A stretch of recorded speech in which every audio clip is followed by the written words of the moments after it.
आज के मैच से ही हम आगाज़ कर लेते हैं वर्सेस यूएई। हमने पिछला मैच इतना कोई बआसानी नहीं हराया था, उसमें भी एक दफ़ा ऐसा लगा कि आसिफ अली की जिस तरह से परफॉर्मेंस थी, ऐसा लगा कि पाकिस्तान के हाथ से ही मैच जा सकता है। वो आउट हुए, देन फिर वो यूएई की टीम कोलैप्स कर गई। लेकिन आज व्हाट डू यू से, सलमान मिर्ज़ा को मौका मिल सकता है? अगर मिलता है तो क्या शाहीन को रेस्ट करवाएंगे या फिर हम हारिस को रेस्ट करवाएंगे? देखें, सबसे पहले तो बिल्कुल ये T20 एक ऐसा फॉर्मेट है कि जिसमें हम मतलब इस बात का इम्कान होता है कि कोई भी टीम किसी भी टीम को हरा डाले। T20 की जब पहला वर्ल्ड कप खेला गया तो उसमें जिम्बाब्वे की टीम ने जो है वो ऑस्ट्रेलिया को शिकस्त दे दी थी। लेकिन हम तो ज़ाहिर है बतौर टीम ही उस कंडीशन में आ गए हैं कि हम खेलते ही अब आयरलैंड, जिम्बाब्वे, अफगानिस्तान और यूएई जैसी टीमों के साथ हैं। तो हमारा चूँकि अब मुकाबला इनके साथ होता है तो हम इनके साथ भी खेलते ज़रा मोहतात रहते हैं कि हम इनसे भी ना आ जाएँ, जैसा कि हम अमेरिका से हार गए थे 2024 के वर्ल्ड कप में। तो अब हम अपनी गलतियों की वजह से, अपनी यूँ कह लीजिए कि नेग्लिजेंस की वजह से उस कंडीशन में आ गए हैं कि यूएई के साथ मैच से पहले हमें ये सोचना पड़ रहा है कि हम ये मैच जीतेंगे तो ही हम फाइनल में जाएंगे, वरना मुश्किलात हो सकती हैं क्योंकि यूएई का दूसरा मैच जो है वो अफगानिस्तान के साथ भी अभी बाकी है। तो यूएई की टीम आपने बिल्कुल दुरुस्त निशानदेही कर दी कि आसिफ खान और मोहम्मद वसीम ये दो प्लेयर हैं जो बहुत ज़्यादा डिबेट्स के अंदर हैं, इनके ऊपर बहुत ज़्यादा गुफ्तगू हो रही है कि ये दो ट्रम्प कार्ड जिन्हें कहा जा सकता है यूएई की टीम का।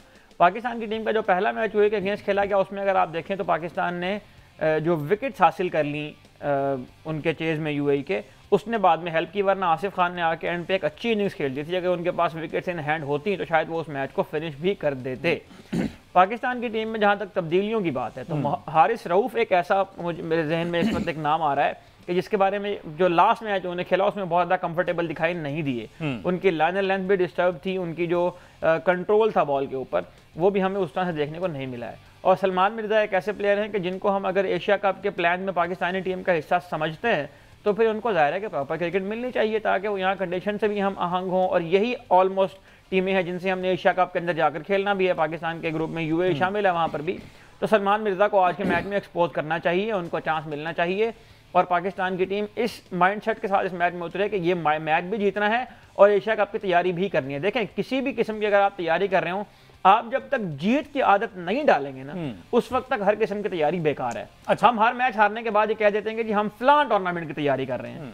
तो फलां टूर्नामेंट की तैयारी करने का ये मतलब नहीं है कि आप मैचेस हारना शुरू कर दें। 2 मैचेस हम जीते, एक अच्छा मोमेंटम मिला, थोड़ी सी उम्मीद पैदा हुई, फिर हमारी टीम आगे जो है अफगानिस्तान से मैच हार गई। और यही स्टोरी है पिछले कुछ अर्से की, हम कंसिस्टेंटली मैचेस नहीं जीत पा रहे हैं जिसकी वजह से प्लेयर्स के अंदर जीतने की हैबिट डेवलप नहीं हो रही है। एक हैबिट होती है, जीतना भी एक आदत है। तो वो हैबिट जो है ना, वो ऑस्ट्रेलिया क्यों हर मैच जीत जाता है? ऑस्ट्रेलिया हर फॉर्मेट में हर तरह क्रिकेट खेलते हुए मैच इसलिए जीतता है कि उनके प्लेयर्स को ग्रास रूट से जीतने की आदत डाली है। वो प्लेयर इसलिए तैयार नहीं होते कि मैंने 6 महीने किसी प्रोजेक्ट में हिस्सा लेना है या उसके बाद मैंने जाके एक सीरीज खेलनी है। वो इसलिए तैयार होते हैं कि उनके यहाँ एक ही मकसद है हर एक्टिविटी का, और वो है कि जीतना। उनके नजदीक हर चीज जीतने के लिए होती है। तो जो भी तैयारी होगी, आप किसी भी इवेंट की तैयारी कर रहे हो, आप जब तक जीत की आदत नहीं डालेंगे उस वक्त तक ज़हनी तौर पर जो चैंपियन प्लेयर होते हैं वो तैयार नहीं होंगे। अच्छा, अब सलमान मिर्ज़ा के एडिशन की आप बात कर रहे हैं कि उनको शामिल करना चाहिए। सलमान मिर्ज़ा को यूएई के अगेंस्ट, अब ये स्कोर कार्ड मेरे सामने, सलमान मिर्ज़ा ने 4 ओवर करवाए, 43 रन दिए, एक खिलाड़ी को आउट किया, इकॉनमी इनकी 10.75 किया, 3 वाइड बॉल किए, चांस दिया, छोटा मैच समझ के चांस दिया, लेकिन सलमान को मार पड़ गई। अब आप समझते हैं कि फिर इसी टीम के खिलाफ इनको चांस देना चाहिए, और अगर इसमें परफॉर्म कर भी जाते हैं, जो कि डेफिनेटली सिलेक्ट होते हैं तो परफॉर्म करेंगे, तो फिर क्या इस परफॉर्मेंस की बेस में हमें अफगानिस्तान वाले मैच में खिलाएंगे? फाइनल में मैच होगा, फाइनल में 13 महीने बिठा देंगे तो फिर फायदा। देखिए, जाहिर है किसी प्लेयर को तैयार करने का ये तो नहीं ना तरीका होता कि आप उसे एक मैच खिलाएं और उसे बाहर कर दें। जब आपने प्लेयर पिक करना होता है ना, जब आप उसको स्क्वाड में ले आए हैं, तो इसका मतलब है कि आपने इस बात का ऐलान कर दिया कि हमारे पास जो बेस्ट अवेलेबल प्लेयर है ना वो यही हैं। अब आपने इन्हीं प्लेयर्स के साथ आगे बढ़ना है, इन्हीं प्लेयर्स को आपने चांस देना है, इन्हीं को आपने तैयार करना है, इन्हीं को आपने नर्चर करना है। तो सलमान मिर्ज़ा एक ऐसा लड़का है कि जो टीम में अभी नया आया है, पहली बार वो शारजाह मैच खेल रहे थे और अपोजिशन जो भी हो, जाहिर है पहला मैच खेलने का प्रेशर तो होता है। तो सलमान मिर्ज़ा को अगर यही चांसेस कंसिस्टेंटली मिले होते, वेस्ट इंडीज में भी साथ लेकर जाते, ये वाले मैच भी अगर 4-5 खिला देते तो अब तक कंडीशन से हम आहंग हो चुके होते और एशिया कप में आपको वो एक तैयार प्रोडक्ट के तौर पर मिलते। मसला ये है कि आपने उनको टीम में रख तो लिया, आपने ये तो बता दिया कि हमारे जो 16-17 बेस्ट लड़के हैं उनमें सलमान मिर्ज़ा आता है, यही मतलब है ना टीम में सेलेक्ट करने का।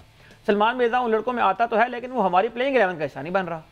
तो सलमान मिर्ज़ा को टीम में आप अगर, तो वो आपके एशिया कप के प्लान का ही स्पेशली हिस्सा है, तो फिर आप उसको इसीलिए वेस्ट इंडीज ने लेकर गए।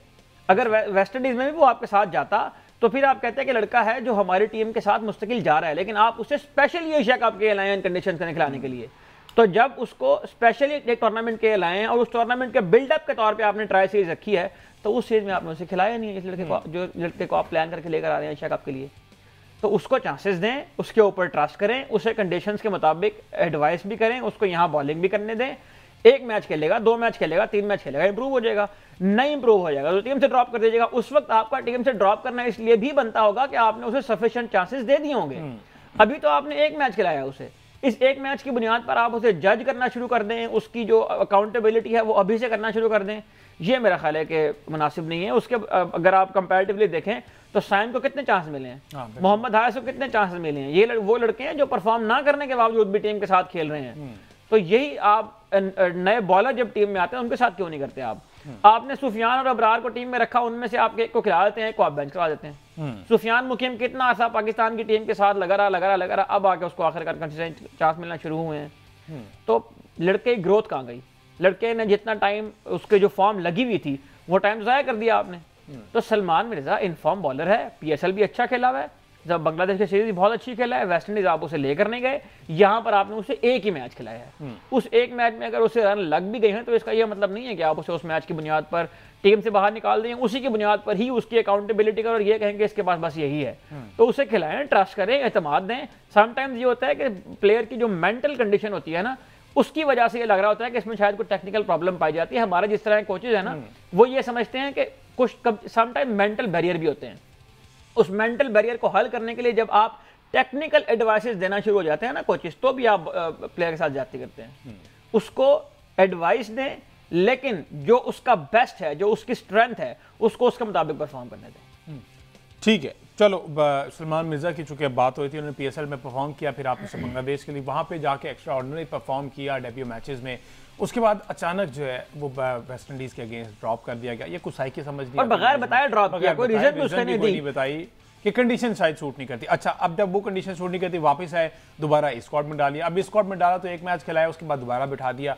तो इस तरह से किसी भी प्लेयर को कॉन्फिडेंस तो डेफिनेटली मिलेगा नहीं। तो इसके लिए PCB को गौर करना होगा। अगर उनको आज के मैच में खिलाया जाता है तो उनको फर्दर मौका मिलना चाहिए, लेकिन सवाल फिर वही उठता है कि आखिर किसकी जगह अगर उसको खिलाना, तो फिर आपको शाहीन या हारिस में से जो प्राइम टाइम प्रीमियम बॉलर है, हारिस रऊफ को रेस्ट दे देना। हारिस रऊफ के बारे में तो कोई ऐसा मसला नहीं है कि आपने उसका स्किल चेक करना है या आपने उसको जो है वो, हारिस रऊफ तो एक आजमाया हुआ प्रोडक्ट है। हारिस रऊफ यूएई के खिलाफ नहीं भी खेलेगा तो खैर है।